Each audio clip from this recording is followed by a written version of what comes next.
Prince darling. एक समय की बात है जब एक राजा बाहर शिकार खेलने गया था तो एक छोटा सा सफेद खरगोश जिसके पीछे उसके कुत्ते लगे थे उसकी बाहों में कूद कर आ गया। हे नन्हे मियाँ, चिंता मत करो, कोई तुम्हें नुकसान नहीं पहुँचाएगा। उसे वो अपने महल में ले गया और अपने सेवकों को आज्ञा दी कि उसकी अच्छी देखभाल करें। मैं सच की परी हूँ और ये मैं ही हूँ जो तुम्हारी बाहों में आश्रय के लिए चली आई, सिर्फ तुम्हें परखने के लिए कि क्या तुम दयालु हो, और निश्चय ही तुम हो। मुझसे मांगो जो तुम्हें चाहिए और मैं वादा करती हूँ कि मैं तुम्हें दूंगी। राजा खुश हो गया। मोहतरमा, समय आने पर क्या तुम मेरे नवजात राजकुमार को सबसे उत्तम राजकुमार बना दोगी? मैं तुम्हारा आभारी रहूंगा। मैं चाहता हूँ कि वो एक अच्छा, दयालु और करुणामयी राजा बने। ओह महान राजा, मैं वादा करती हूँ कि मैं तुम्हारे बेटे का ध्यान रखूंगी और यदि कभी जरूरत पड़े तो मैं उसे सजा दूंगी ताकि वो खुद को सुधार सके और एक अच्छा राजा बने, बिल्कुल आपकी तरह। राजा उसके वादे से काफी संतुष्ट था। अपने बेटे की उंगली में ये अंगूठी पहना दीजिएगा और मैं हमेशा वहाँ रहूंगी उसका ध्यान रखने के लिए। शिशु राजकुमार इतना प्यारा था कि कोई भी उसे प्यार किए बिना नहीं रह पाता था, इसलिए उसका नाम पड़ा प्रिंस डार्लिंग। कुछ वर्षों बाद प्रिंस डार्लिंग एक बहुत ही सुंदर नौजवान के रूप में बड़ा हुआ। एक दिन जब वो अपने पिता के बुत के पास बैठा था, उसे याद करते हुए उसका सौतेला भाई चार्ल्स अंदर आया। तुम यहाँ क्या कर रहे हो प्रिंस डार्लिंग? क्या तुम नहीं जानते कि हमें शिकार के लिए बाहर जाना है? मुझे याद है भाई, बात यह है कि कई बार मैं पिताजी को बहुत मिस करता हूँ। प्रिंस डार्लिंग, चार्ल्स और उनका चचेरा भाई रॉन शिकार के लिए जंगल की ओर निकल पड़े। सवारी करते हुए प्रिंस डार्लिंग को एक लड़की दिखाई दी। वो धीमा हो गया जबकि उसके भाई घोड़ों पर आगे चले गए। उसने अपने घोड़े को उस लड़की की दिशा में मोड़ा और अपने घोड़े को धीरे-धीरे उसकी तरफ बढ़ाया। वो नौजवान लड़की इतनी सुंदर थी कि तकरीबन तुरंत ही राजकुमार को उससे प्रेम हो गया। उसने एक ही बार में ये फैसला कर लिया कि वो उससे विवाह कर लेगा। उसका नाम था सीलिया और जितनी वो सुंदर थी उतनी ही अच्छी भी। मैंने तुम जैसी सुंदर लड़की को आज तक नहीं देखा। मैं तुमसे शादी करने वाला हूँ और मेरे ख्याल से तुम बहुत ही खुश होगी एक बढ़िया रानी बन करके। राजकुमार का अहंकार देखकर सीलिया ने निडर होकर कहा, हुजूर, मैं केवल एक गडेरियन हूँ और एक गरीब लड़की, पर फिर भी मैं आपसे विवाह नहीं करूँगी। तुम मुझे नापसंद करती हो? नहीं, आप एक बहुत ही सुंदर पुरुष हैं और एक राजकुमार भी, पर इसका मेरे लिए कोई फायदा नहीं क्योंकि मैं एक अहंकारी आदमी के साथ अपना जीवन नहीं बिताना चाहती। इस बात पर राजकुमार बहुत क्रोधित हो गया। उसी क्षण उसके सिपाही आ गए उसे तलाशते हुए। उसने तुरंत उसको आदेश दिया कि सीलिया को बंदी बना लिया जाए और उसे उठाकर उसके महल में ले जाया गया। उसी क्षण वो अंगूठी उसे चुभी।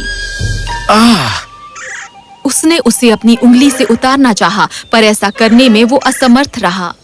बाद में उस दिन जब चार्ल्स ने उसे देखा कि वो इतना निढाल था, उसने पूछा कि क्या बात है, तो प्रिंस डार्लिंग ने उसे समझाया कि वो अपने बारे में सीलिया की बुरी राय बर्दाश्त नहीं कर पा रहा और उसने निश्चय किया है कि वो बेहतर इंसान बनेगा ताकि उसे प्रसन्न कर सके। तुम बहुत दयालु हो कि इस छोटी सी लड़की के बारे में खुद को परेशान किए जा रहे हो। यदि मैं तुम्हारी जगह होता तो मैं जल्दी से उसे अपनी आज्ञा मानने पर मजबूर कर देता। और ये बहुत हास्यास्पद होगा कि तुम एक गडेरियन को खुश करने की कोशिश कर रहे हो जिसे तुम्हारी पत्नी बनने से बहुत खुशी होगी। उसे जेल में डाल दो, सजा दो उसे। पर क्या ये शर्म की बात नहीं होगी अगर मैं एक निर्दोष लड़की को सजा दूं तो? क्योंकि सीलिया ने सजा पाने लायक कुछ भी तो नहीं किया है। यदि लोग वो ना करे जो तुम उनसे कहते हो तो उन्हें इसके लिए कष्ट झेलना ही चाहिए। याद रखो, वो निर्दोष नहीं है। उसने अपने प्रति तुम्हारे प्रेम का मजाक उड़ाया है। वो तुम्हारे प्रेम पर हंसी है। हाँ। ये कहकर वो अपने भाई के चरित्र की एक कमजोर रग पर हाथ रख सका, क्योंकि राजकुमार क्रोध से भरकर उसे ढूंढने के लिए तेजी से गया। जब वो उस कमरे में गया जहाँ सीलिया को बंद किया गया था, तो उसे ये देखकर बहुत हैरानी हुई कि सीलिया उसमें नहीं थी। उसे बहुत गुस्सा आया। उसने कसम खाई कि वो उससे बदला लेगा जिस किसी ने भी उसे वहाँ से बच निकलने में मदद की है। सीलिया! उस क्षण फिर से अंगूठी उसे चुभी और राजकुमार जोर से चिल्ला उठा। इस अंगूठी को मैं अपनी उंगली से कैसे उतारूं? क्या हम फिर कभी तुम्हारी अंगूठी के बारे में बात करें? क्योंकि हमारे सामने एक बहुत बड़ा मुद्दा है जिस पर ध्यान देना जरूरी है। चार्ल्स और रॉन ने राजकुमार को बताया कि ये सुलमन की हरकत थी, जो उसका पुराना अध्यापक था, जिसने बचकर भागने में सीलिया की मदद की। उन्होंने एक पहरेदार को ऐसा कहने के लिए रिश्वत भी दी कि स्वयं सुलमन ने उसे इसके बारे में बताया था। प्रिंस ने गुस्से में भरकर चार्ल्स को भेजा बहुत से सिपाहियों के साथ कि वो सुलमन को जंजीरों में जकड़ कर लेकर आए। ये आदेश देकर वो अपने स्वयं के कमरे में गया, पर वो अभी उसमें घुस भी नहीं पाया था कि एक जबरदस्त बिजली कड़की जिसने जमीन को हिला दिया और अचानक सत्य की परी उसके सामने प्रकट हुई। मैंने तुम्हारे पिता को वादा किया था कि मैं तुम पर नजर रखूंगी और यदि कभी तुम दुष्ट बने तो मैं सजा दूंगी। तुम्हारे पिता एक अच्छे इंसान थे, पर तुम बुरे रास्ते पर निकल चुके हो और अब समय आ गया है कि मैं अपना वादा पूरा करूं और तुम्हारी सजा शुरू करूं। मैं तुम्हें दंड देती हूँ कि तुम ऐसे जानवरों की तरह लगो जिनके तौर तरीकों की तुमने नकल की है। तुमने अपने गुस्से से खुद को शेर की तरह बना लिया है और अपने लालच के कारण भेड़िए की तरह, एक सांप की तरह तुमने नाशुक्रगुजार होकर एक व्यक्ति के विरुद्ध काम किया है जो तुम्हारे दूसरे पिता की तरह था, और इसलिए तुम अपने नए रूप में इन सब जानवरों की शक्ल इख्तियार करोगे। जैसे ही सत्य की परी ने बात खत्म की, प्रिंस डार्लिंग ने डर कर देखा कि उसका वचन सच हो गया था। उसका सिर शेर जैसा था, बैल के सींग, भेड़िए के पांव और एक सांप का शरीर। और उसी क्षण उसने खुद को एक बड़े जंगल में पाया, एक स्वच्छ झील के किनारे जिसमें वो साफ देख सकता था कि वो कैसा भयंकर प्राणी बन गया है। और एक आवाज ने उससे कहा, ध्यान से उस अवस्था की ओर देखो जिस तक तुम्हारी दुष्टता तुम्हें ले आई है। प्रिंस डार्लिंग ने सत्य की परी की आवाज पहचान ली और ये सोचने लगा कि सबसे अच्छी बात जो वो कर सकता है वो ये है कि जितना हो सके वो झील से दूर चला जाए, ताकि लगातार उसे उसकी ये भयंकर बदसूरती याद नहीं दिलाई जाएगी। तो वो जंगल की ओर भागा।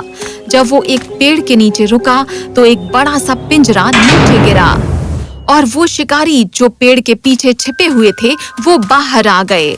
शिकारी उस पिंजरे को उठाकर ले गए और जब वो शहर के करीब पहुंचे, उसने देखा कि एक बहुत ही बड़ा आनंदोत्सव मनाया जा रहा है।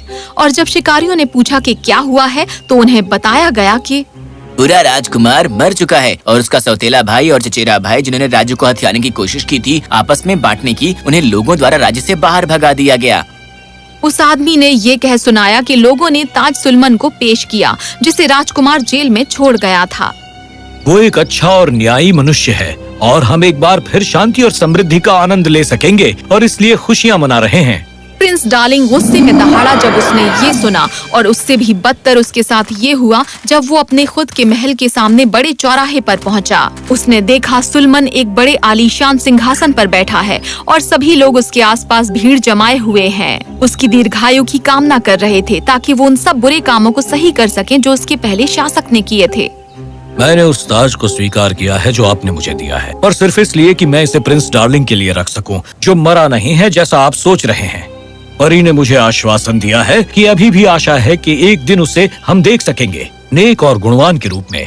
अफसोस, उसे वहाँ से निकाल दिया गया चापलूसों द्वारा, और मुझे यकीन है कि यदि उन दोनों का बुरा प्रभाव उस पर ना होता जिन्होंने इसे घेर लिया था, तो वो एक अच्छा राजा बन सकता था और लोगों के लिए एक अच्छा पिता भी। मैं खुशी से मरने को तैयार हूँ यदि इससे हमारे राजकुमार वापस आ सके और फिर से न्यायी शासन बहाल हो। ये शब्द प्रिंस डार्लिंग के हृदय को छू गए और फिर उसको अपने अध्यापक का सच्चा प्रेम और वफादारी याद आई। पहली बार उसने खुद को कोसा अपने सभी बुरे कामों के लिए। जल्दी ही वो शिकारी जिन्होंने उसे पकड़ा था उसे एक बड़े से चिड़ियाघर में ले गए, जहाँ उसे रखा गया बाकी के जंगली जानवरों के साथ। एक दिन जब रखवाला सो रहा था तो एक बाघ ने अपनी जंजीर तुड़वा ली और उसकी तरफ झपटा उसे खाने के लिए। प्रिंस डार्लिंग ने जब ये देखा कि क्या हो रहा था, उसने ये कामना की कि काश वो आजाद हो जाए।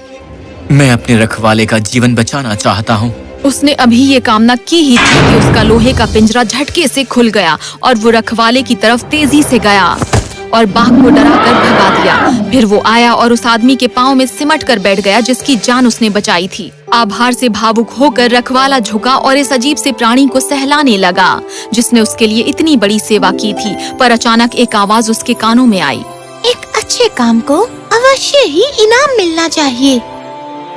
उसी क्षण वो दरिंदा गायब हो गया और रखवाले ने अपने पाँव पर देखा एक प्यारा सा छोटा सा कुत्ता।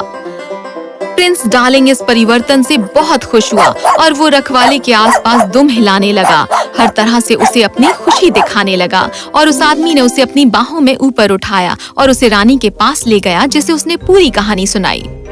मुझे ये छोटा सा अद्भुत कुत्ता रखना पसंद आएगा।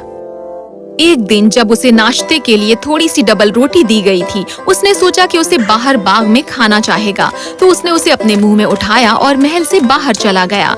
जल्दी ही वो ऐसी जगह पर पहुंच गया जहां एक बहुत बड़ा घर था जो लगता था जैसे सोने और बेशकीमती पत्थरों से बना है। बहुत से लोग शानदार पोशाकें पहनकर उसमें जा रहे थे और खिड़कियों से संगीत, नाच गाने और दावत की आवाजें आ रही थीं। और एक बात जो बहुत अजीब लग रही थी वो ये थी कि वो लोग जो घर से बाहर आ रहे थे वो बहुत दुबले पतले और फीके चेहरे लिए थे और उनके कपड़े फटे हुए थे, उनके आसपास चिथड़ों की तरह लटक रहे थे। प्रिंस डार्लिंग एक जवान लड़की के पास गया जो घास के कुछ तिनके खाने की कोशिश कर रहे थे। वो इतनी भूखी थी, उसका दिल करुणा से भर गया और उसने स्वयं से कहा, मुझे बहुत भूख लगी है। मैं भूखमरी से नहीं मर जाऊंगा अगर मैं इसे अपना खाना दे दूं तो। यदि मैं अपना नाश्ता इस बेचारी को दे दूं तो शायद मैं इसकी जान बचा सकूंगा। तो उसने अपनी डबल रोटी का टुकड़ा लड़की के हाथ पर रख दिया और देखा कि वो तुरंत खा गई। अचानक वहाँ बहुत चिल्लाहट सुनाई दी। पीछे मुड़कर उसने देखा सीलिया को जो अपनी इच्छा के विरुद्ध उस बड़े घर में उठाकर ले जाई जा रही थी। अफसोस, मैं उन लोगों से बहुत नाराज हूँ जो सिलिया को उठाकर ले जा रहे हैं। पर क्या ये मैंने खुद ही नहीं किया था? और अगर मुझे रोका नहीं गया होता तो क्या मैं उस पर और ज्यादा क्रूरता की मंशा नहीं रखता? तभी अपने सिर के ऊपर से आई आवाज ने उसे रोका। कोई एक खिड़की खोल रहा था। ये एक बूढ़ी औरत थी जो आगे आई और उसने बहुत ही स्वादिष्ट लगने वाले भोजन की एक प्लेट बाहर फेंकी। फिर खिड़की दोबारा से बंद कर दी गई। प्रिंस डार्लिंग आगे भागा गया उस खाने को खाने के लिए, पर वो लड़की बहुत ही जोर से चिल्लाई, उसे अपनी बाहों में उठा लिया ये कहते हुए, इसे मत छूना मेरे प्यारे बेचारे कुत्ते। ये घर मौज मस्ती की जगह है और कोई चीज जो इससे बाहर आती है जहर होती है। उसी क्षण एक आवाज ने कहा, अच्छे काम को हमेशा इनाम मिलता ही है। राजकुमार ने स्वयं को एक सुंदर सफेद कबूतर के रूप में बदला हुआ पाया। हवा में उड़ते हुए वो घर की ओर उड़ा, पर वो अचानक ही अपने वजूद से ही गायब हो गया। राजकुमार हताश हो गया और उसने पक्का इरादा कर लिया कि पूरी दुनिया में ढूंढेगा जब तक कि वो उसे मिल ना जाए। वो कई दिनों तक उड़ता रहा जब तक कि वो एक बड़े रेगिस्तान में नहीं पहुंच गया जहां उसने एक गुफा देखी और उसे खुशी हुई। वहां बैठी थी सिलिया एक बूढ़े फकीर के साथ साधारण सा नाश्ता करते हुए। वो रही वो। उसको ढूंढकर उसके हर्ष की सीमा ना रही। प्रिंस डार्लिंग उसके कंधे पर बैठ गया, सहलाने लगा, अपनी भावना व्यक्त की कि वो उससे मिलकर कितना खुश हुआ। सीलिया भी बहुत खुश हुई और हैरान भी इस सुंदर से सफेद कबूतर की नम्रता देखकर। मैं इस उपहार को स्वीकार करती हूँ। ओ सफेद कबूतर, मैं हमेशा तुमसे प्रेम करूंगी। इस बात का ध्यान रखो कि तुम क्या कह रही हो सिलिया। क्या तुम इस वादे को निभाने के लिए तैयार हो? बेशक, मैं ऐसी ही उम्मीद करता हूँ मेरी प्यारी गडेरियन। तुमने हमेशा मुझसे प्रेम करने का वादा किया। मुझे बताओ, तुमने कहा क्या तुम सचमुच उस पर कायम हो, या मुझे परी से मांगना पड़ेगा कि मुझे उस कबूतर के रूप में वापस ले आए जिसने तुम्हें इतना खुश किया था? तुम्हें डरने की जरूरत नहीं कि वो अपना वादा बदल देगी। सिलिया ने तब से तुमसे प्रेम किया है जब से पहली बार देखा है। केवल वो तुम्हें नहीं बता पाई क्योंकि तुम इतने जिद्दी और अहंकारी थे। अब तुमने पश्चाताप कर लिया है और तुम अच्छा बनना चाहते हो, इसलिए तुम्हें खुश रहने का अधिकार है ताकि वो तुम्हें दिल से प्रेम कर सके। प्रिंस डार्लिंग परी के सामने प्यार से झुक गया। उठो मेरे बच्चे, और मैं तुम दोनों को ले जाऊंगी महल तक, और प्रिंस डार्लिंग को उसका ताज वापस मिल जाएगा जो उसे छीन लिया गया था उसके बुरे बर्ताव के कारण।